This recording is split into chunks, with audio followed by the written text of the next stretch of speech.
is according to the working of Satan, with all power, signs, and lying wonders, and with all unrighteous deception among those who perish, because they did not receive the love of the truth, that they might be saved. And for this reason God will send them strong delusion, that they should believe the lie, that they all may be condemned who did not believe the truth, but had pleasure in unrighteousness. Since we're about the middle of the tribulation period, you know who the Antichrist is, unless you're watching before the rapture. I think it's a good time for us to talk about this age-old adversary of God. With the breaking of the first seal, the Antichrist comes on the scene, and that was symbolized by the white horse and the rider. Well, this man will then begin his methodical mission to overthrow the kingdoms of the world and to kill all the Christians and to set himself up as ruler and God. Don't be fooled. He'll appear to be a peacemaker at first.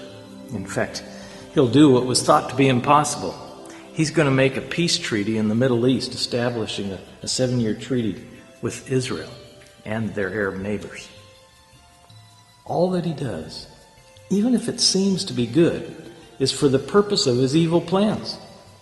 At this point in our timeline, about 3.5 years have gone by, and he'll soon break that 7-year treaty with Israel and their neighbors, and he's going to reveal his real motives and plans for the nation Israel and for the temple, which has since been rebuilt. The kingdom of the Antichrist will be the 8th worldwide empire. After God flooded the earth, it became populated again, and the devil began his plans to destroy man's hope of redemption.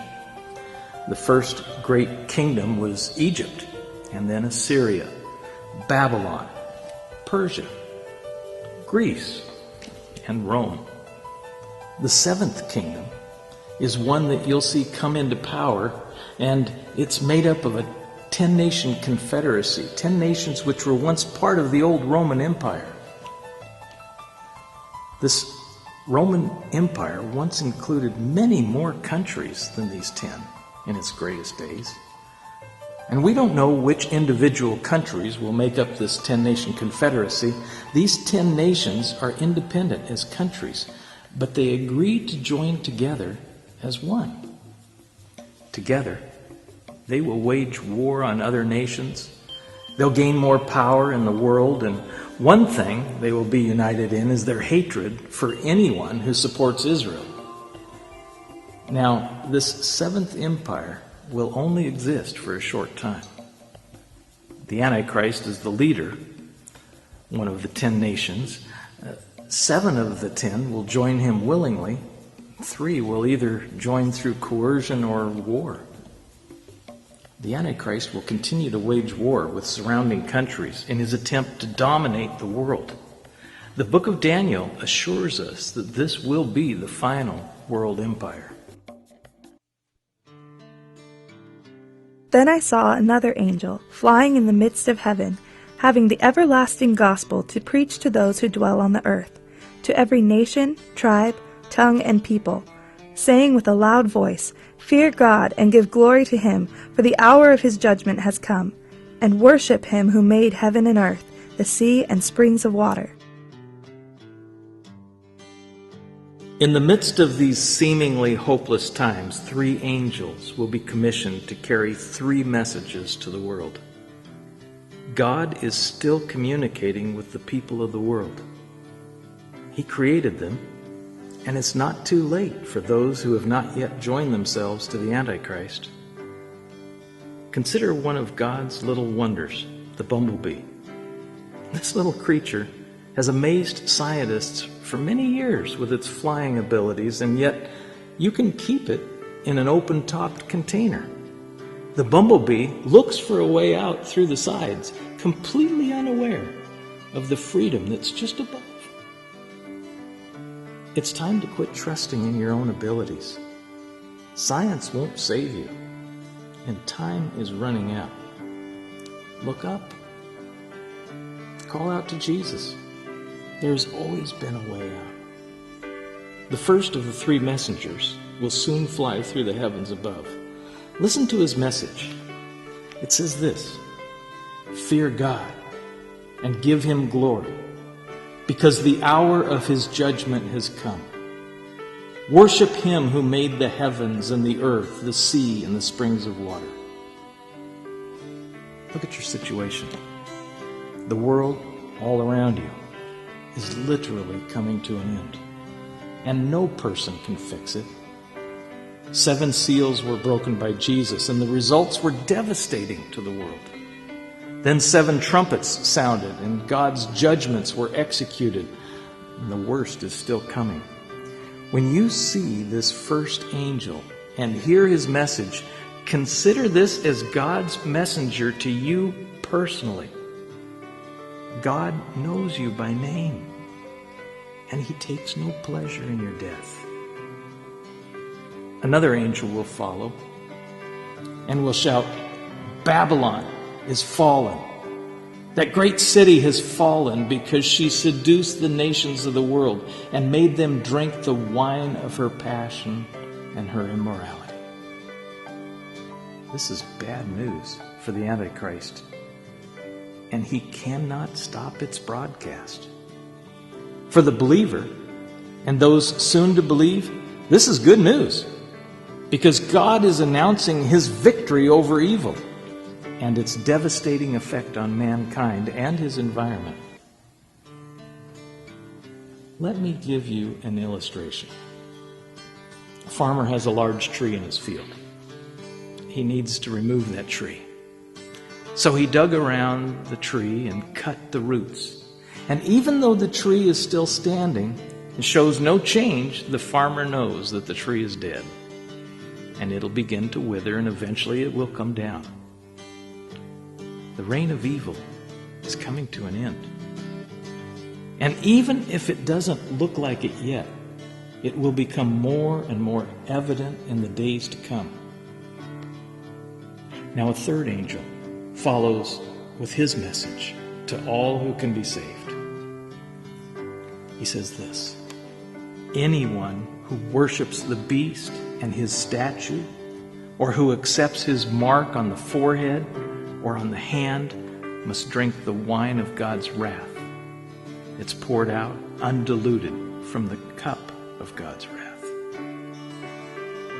And they will be tormented with fire and burning sulfur in the presence of the holy angels and the Lamb. The smoke of their torment rises forever and ever, and they will have no relief day or night, for they have worshipped the beast and his statue and have accepted the mark of his name." You have about 42 months to go. And the Antichrist is going to become bolder in his hatred for Christians. The pressure to receive a mark on your forehead or on your hand or wrist is increasing daily now. And soon your ability to buy or sell will depend on whether you are marked as a follower of the Antichrist. You might be told that it's for your protection, but don't be fooled. They want to control you, and they will kill you if you resist.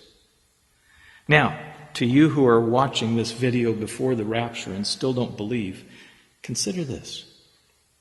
The reasons that you are using to deny yourself the opportunity to receive eternal life and avoid going through the things that we've been talking about are small compared to what is coming. It will never be easier than right now.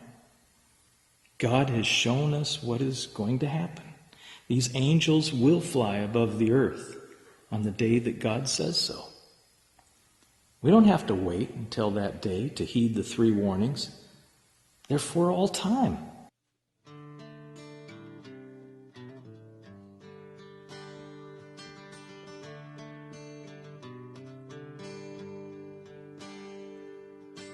First, we saw the 7 seal judgments, one by one, opened, and their devastating effects to mankind and the earth that he lives on.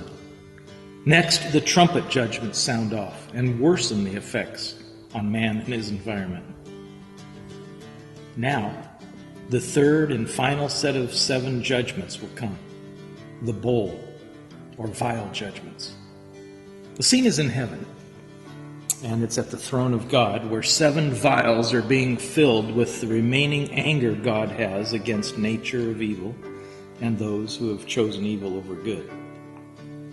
7 angelic messengers prepare to carry forth their vials of judgment and pour them over the remaining enemies of God. The intended target of the vial judgments is on or toward the kingdom of Satan, which he has established through the Antichrist. Now you might ask why God, in all of his power, doesn't just destroy the evil forces at work in this world with the blink of his eye. Well, God could do just that. However, we should be thankful that he's showing mercy through his prolonging the final judgment of evil. The longer he takes, the more opportunity there is for people to turn from their sin that is destroying them. Now, at the completion of the vile judgments, eternity past will meet with eternity future, marked by the coming of King Jesus, who was, and is to come. So the first went out and poured his vial upon the earth, and a foul and loathsome sore came upon the men who had the mark of the beast and those who worshipped his image. The first of 7 angels at the command of Jesus went out to pour a golden vial full of the wrath of God on earth. Those who have taken the mark of the beast and all who have rejected the Son of God and bowed down to the image of the beast are going to receive upon themselves sores. And these sores are going to be bad. Not only will they be painful, but there is no cure. Now, we're not given a time limit for this curse. These sores may inflict people until the very end at the return of Jesus.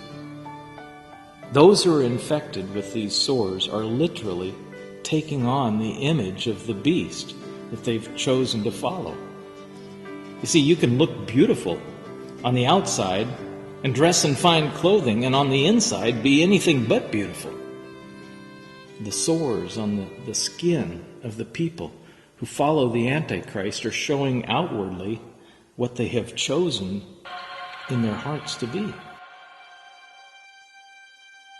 Then the second angel poured out his vial on the sea, and it became blood as of a dead man, and every living creature in the sea died. The second angel pours out his vial on the sea, and the sea becomes like the blood of a dead man, and all living things in the sea die. We don't know if the sea will literally become blood, but like the blood of a dead man, it'll become lifeless. This may be the Mediterranean Sea that is struck with this vial of God's wrath. However, it's possible that all of the seas of the planet will die. The sea will no longer be a source of food, and going to the beach would be a horrible experience. Even travel on the sea would be a terrible experience with the stench of death.